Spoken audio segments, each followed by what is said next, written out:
구원의 확신 7번 구원 받았는가. 사도행전 14장 8절 말씀. 루스드라에 발을 쓰지 못하는 한 사람이 있어 앉았는데 나면서 앉은 뱅이 되어 걸어본 적이 없는 자라. 두 발을 쓰지 못하는 이 앉은뱅이의 평생 소원은 무엇일까요? 걸어보는 것이 정말 간절한 소원이겠지요. 꿈나무들, 이 소원을 들어줄 수 있는 분은 오직 누구신가요? 예수님이시지요. 사도행전 14장 9절 말씀.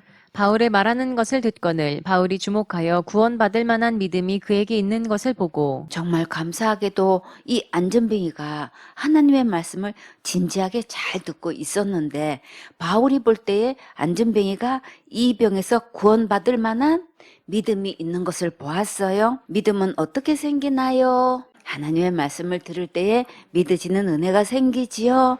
로마서 10장 17절에 그러므로 믿음은 들음에서 나며 들음은 그리스도의 말씀으로 말미암았느니라. 누구의 말씀을 듣느냐가 일생을 좌우하고 영혼을 좌우해요. 지금 예수님의 십자가의 복음을 들려주시는 것은 하나님의 최고의 사랑이고 선물이에요. 사도행전 14장 10절 말씀. 큰 소리로 가로되 내 발로 바로 일어서라 하니 그 사람이 뛰어 걷는지라. 안전뱅이가 사모하는 마음으로 말씀을 들으니까 예수님께서 그 마음의 강력한 소원을 들어주셨어요. 예배 성공하면 인생 성공해요. 다 같이 예배 성공, 인생 성공, 예배 회복, 건강 회복.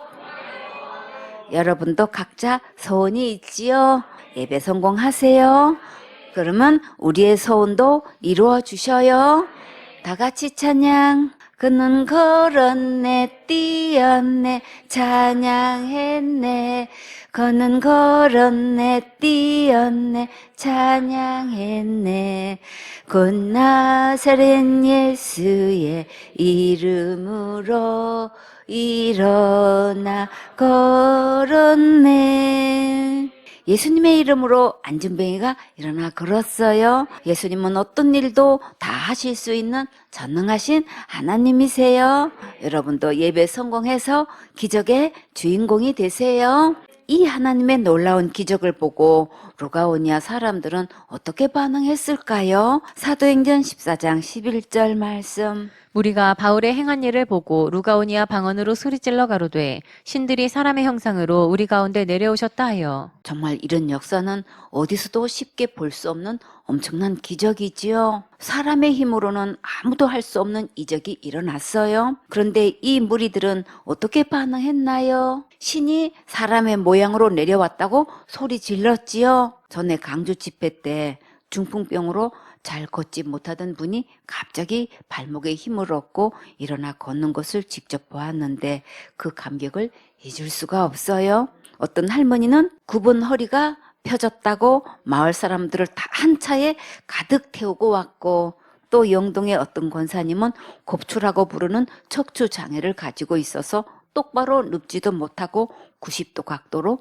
구부리고 있는 상태였는데 찬송 시간에 갑자기 하나님을 만나고 한순간에 똑바로 누우면서 굽은 허리가 펴졌어요. 예수님께서 그동안 생수 은혜를 통해 많은 병들을 고쳐주셨지요. 이런 역사가 일어나면 우리는 어떻게 해야 하나요? 하나님께 온전히 영광 돌리고 찬양 드려야지요. 근데 루스드라 사람들은 하나님의 이 놀라우신 기적을 보고 어떻게 했나요? 사도행전 14장 12절 말씀. 바나바는 스스라 하고 바울은 그 중에 말하는 자이므로 허메라 하더라. 스스는 로마의 주피터에 해당되는 헬라에 주신 제우스를 말해요. 헬라인들은 제우스를 우주 최고의 통치자이며 신들과 인간의 지배자로 여겼어요.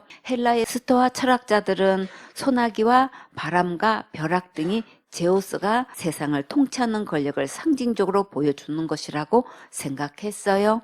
바나바는 스스, 곧 제우스로 부르고 바울은 허메라고 부르면서 소동을 일으켰는데 허메는 통역자, 해석자란 뜻이에요. 아테네 사람들은 바울을 말쟁이라고 비웃으면서 허메 헤르메스라고 불렀어요. 헤르메스는 제우스의 아들이자 소식을 전하는 역할을 했대요. 여기서 바나바를 제우스로 여겼다는 것에 주목하면 1차 전도 여행의 분위기를 읽을 수 있겠지요.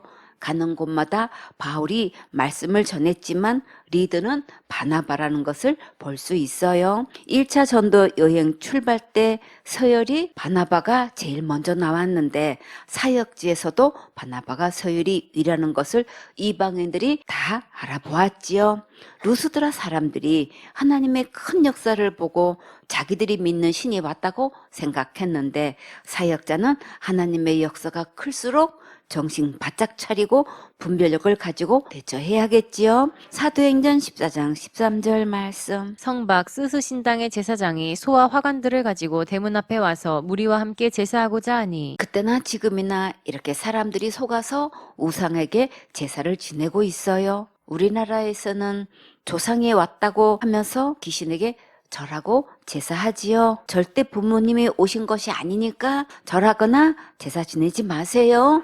조상한테 하는 게 아니고 속아서 귀신한테 하는 거예요. 귀신한테 절하면 재앙을 받게 돼요. 시편 106편 28절에 저희가 또 바알보올과 연합하여 죽은 자에게 제사한 음식을 먹어서 그 행위로 주를 경록케 함을 인하여 재앙이 그 중에 유행하였도다. 죽은 자를 위해 제사 지내고 음식을 차려 먹으면 이렇게 재앙을 받게 돼요. 고린도전서 10장 19절에 그런즉 내가 무엇을 말하느뇨? 우상의 제물은 무엇이며 우상은 무엇이라 하느뇨?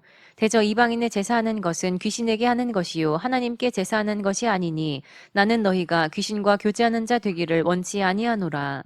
너희가 주의 잔과 귀신의 잔을 겸하여 마시지 못하고 주의 상과 귀신의 상에 겸하여 참여치 못하리라. 이방인의 제사는 귀신에게 하는 거예요. 귀신에게 제사하는 것은 귀신과 교제하는 것으로 보셔요. 하나님의 자녀가 하나님과 교제해야지 귀신과 교제하면 영이 혼탁해지고 더럽혀져서 하나님의 말씀이 들리지 않고 예배드리고 싶지 않아지고 교회도 가기 싫어져요. 결국 하나님과 멀어지게 하는 큰 재앙을 받게 돼요. 시편 16편 4절에 다른 신에게 예물을 드리는 자는 괴로움이 더할 것이라. 나는 저희가 드리는 피의 전제를 드리지 아니하며 내 입술로 그 이름도 부르지 아니하리로다. 어떤 경우에도 귀신과 교제하지 마세요. 자기 영혼에게 괴로움만 더해져요. 가정에 분란이 일어나고 관계가 얽히고 사고가 터지고 못술병에 걸리게 돼요. 이런 것에서 일절 깨끗하게 선을 긋고 오직 하나님께만 예배 성공하세요. 바나바와 바울은 자기에게 제사한다는 이 소리를 듣고 어떻게 했을까요? 사도행전 14장 14절 말씀. 두 사도 바나바와 바울이 듣고 옷을 찢고 무리 가운데 뛰어들어가서 소리질러 여기서도 두 사도를 놓고 서열이 바나바가 분명히 앞에 있지요. 예수님의 복음을 전하다 보면 기적이 일어날 수 있어요. 사역을 하다 보면 아픈 곳을 호소하고 기도해 달라고 부탁해 오지요. 기도하면 치료가 되고 기도 제목들이 응답될 때 뜻하지 않은 반응들이 나올 수 있어요. 사역의 현장에서 기적이 일어나면 교만에 빠지기 쉬우니까 철저히 조심하세요. 사역자는 이 모든 일은 하나님께서 하셨습니다.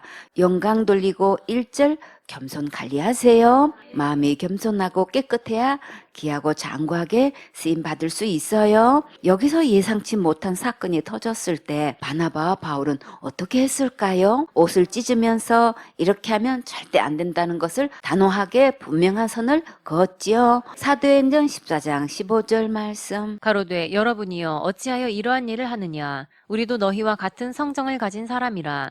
너희에게 복음을 전하는 것은 이 헛된 일을 버리고 천지와 바다와 그 가운데 만유를 지으시고 살아계신 하나님께로 돌아오라 함이라. 복음은 제대로 안 듣고 기적이 일어난 것에 꽂혀서 자기들이 섬기는 신이 왔다고 할 때 바나바와 바울은 이 헛된 것을 버리고 하나님께 돌아오라고 외쳤어요. 오직 사역의 초점을 영혼 구원에 두어야지 병이 낫고 기적이 일어나는 것에 두면 자신도 모르게 자칫 다른 길로 빠질 수 있어요. 형제 자매들이 열심히 충성 봉사 헌신하고 섬기는 모습을 보면 정말 아름답지요.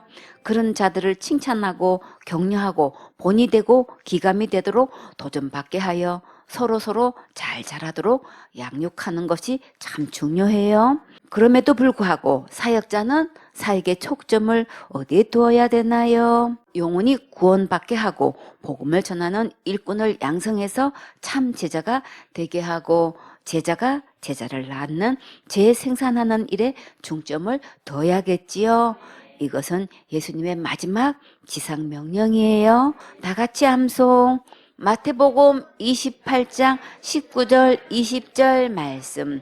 그러므로 너희는 가서 모든 족속으로 제자를 삼아 아버지와 아들과 성령의 이름으로 침례를 주고 내가 너희에게 본 바 모든 것을 가르쳐 지키게 하라. 볼지어다 내가 세상 끝날까지 너희와 항상 함께 있으리라 하시니라. 마태복음 28장 19, 20절 말씀. 아멘. 예수님께서 가서 제자 삼으라고 하셨지요. 다 같이 찬양. 가서 제자 삼으라. 나의 길을 가르치라. 내가 너희와 항상 함께 하리라. 항상 예배 성공하고 제자 삼는 일에 힘쓰세요. 사도행전 14장 16절 말씀. 하나님이 지나간 세대에는 모든 족속으로 자기의 길들을 다니게 묵인하셨으나 여기서 자기의 길들이라고 하셨지요. 이 길은 어떤 길일까요? 세상의 길, 넓은 길, 멸망의 길이지요. 이런 길을 가도 넘겨버리고 모른 척 슬며시 말없이 묵인하신 것처럼 보이지만 그러나 하나님께서 여러 가지로 알아듣도록 생명길로 오라고 말씀하셨어요. 사도행전 14장 17절 말씀. 그러나 자기를 증거하지 아니하신 것이 아니니 곧 너희에게 하늘로서 비를 내리시며 결실기를 주시는 선한 일을 하사 음식과 기쁨으로 너희 마음에 만족해 하셨느니라 하고 지금까지 비를 내리시고 먹고 살 수 있도록 만족과 기쁨을 주신 분이 곧 누구신가요? 하나님이시지요. 이 하나님께서 저 안전뱅이도 치료하셔서 일어서서 걷게 하신 것이니 그 가짜 우상을 버리고 하나님께로 돌아와서 구원받아야 합니다 하고 바울은 더욱 간절히 권면했어요. 지금 우리에게 이런 일들이 일어나면 하나님께 영광을 돌려야 마땅한데 사람에게 능력 있는 것처럼 우러러볼 때 마음 관리 잘해서 오직 하나님께 영광을 돌리세요. 자, 그런데 저들이 이런 상태의 믿음을 가지고 천국 갈 수 있을까요? 없지요. 사역자는 영적인 분별력을 가지고 순수한 복음이 믿어져서 구원받도록 힘써야겠지요. 사도행전 14장 18절 말씀. 이렇게 말하여 겨우 무리를 말려 자기들에게 제사를 못하게 하니라. 무리들이 볼 때 여태까지 사람을 통해 이런 역사를 본 적이 없으니까 신이 내려와서 이런 기적을 행했다고 제사를 할 때 바나바와 바울은 겨우 말렸어요. 어떤 기적을 체험하고 눈으로 현장에서 그것을 보았어도 그런 것이 결코 영혼 구원은 아니에요. 꿈나무들, 구원은 무엇으로부터 구원인가요? 죄로부터 구원이지요.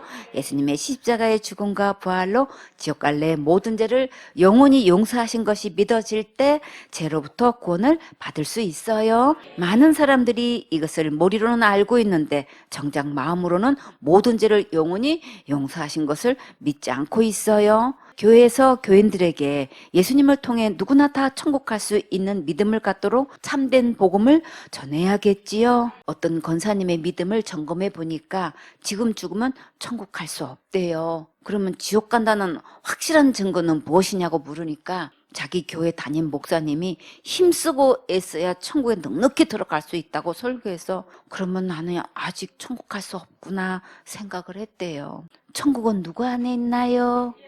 예수님 안에 있지요. 천국 가는 것은 예수님 때문에 가는 것인데 전부 다 자기가 하는 것으로 간다고 알고 있어요. 그런 사람들은 예수님의 십자가의 은혜를 믿는 게 아니라 자기 행위를 믿는 거예요. 오직 천국은 예수님의 십자가의 은혜로 가는 거니까 자기 행위를 절대 결부시키지 마세요. 교회를 10년을 넘게 다녔다고 구원이 아니라 예수님이 구원이에요. 구원 체킹하는데 예수님이 답이 나오지 않고 자기가 한 것을 답하는 자는 아직 구원받은 거 아니에요. 복음을 아는 것으로 되는 게 아니라 예수님이 하신 일을 마음으로 믿을 때 내 안에 이루어지는 거예요. 사역자가 복음을 전할 때 그 믿음의 행위가 결부되지 않도록 절대 주의하세요. 내가가 나타나고 교만해지면 패망의 선봉이고 나도 죽고 제자들도 심령이 죽게 돼요. 겸손하고 정결하게 하시려고 야단치실 때 정신 바짝 차리고 크게 감사하세요. 그게 살 길이고 장구하고 귀하게 쓰임 받는 길이에요. 바나바와 바울도 지금 자기들에게 제사하고자 하는 것을 겨우 말렸어요. 누가 여러분에게 영광을 돌리고자 하면 철저히 말리고 예수님께서 하셨다고 분명히 말하세요. 아멘.